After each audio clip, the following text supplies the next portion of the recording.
పేదరికం వల్ల పిల్లలు చదువుకి దూరం అవ్వకూడదు.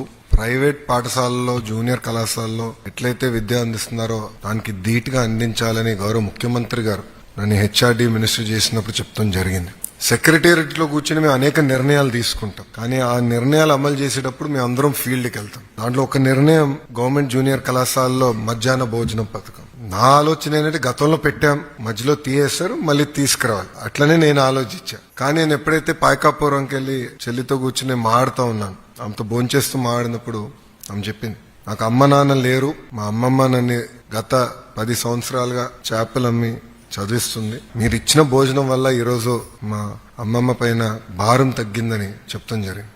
ఇట్లా మీరందరూ కూడా మీ వెనకాల ఒక్కొక్క జర్నీ ఉంటుంది, ఒక స్టోరీ ఉంటుంది. కానీ ఈ రోజు మీరందరూ ఒక అచీవర్స్. గతంలో ఏదైతే ప్రభుత్వ పాఠశాలల్లో మంచి మార్కులు రావు అని ఏదైతే ఆ ముద్ర ఉందో ఆ ముద్రని చెరిపేసిన వ్యక్తులు మీరు. వాస్తవంగా ఒక మాటలో చెప్పాలంటే ఇక్కడున్న మీరు ఆంధ్ర రాష్ట్ర ప్రభుత్వాన్ని, ప్రభుత్వ విద్య పరువుని కాపాడిన వాళ్ళు అవుతారు. You are all our brand ambassadors today.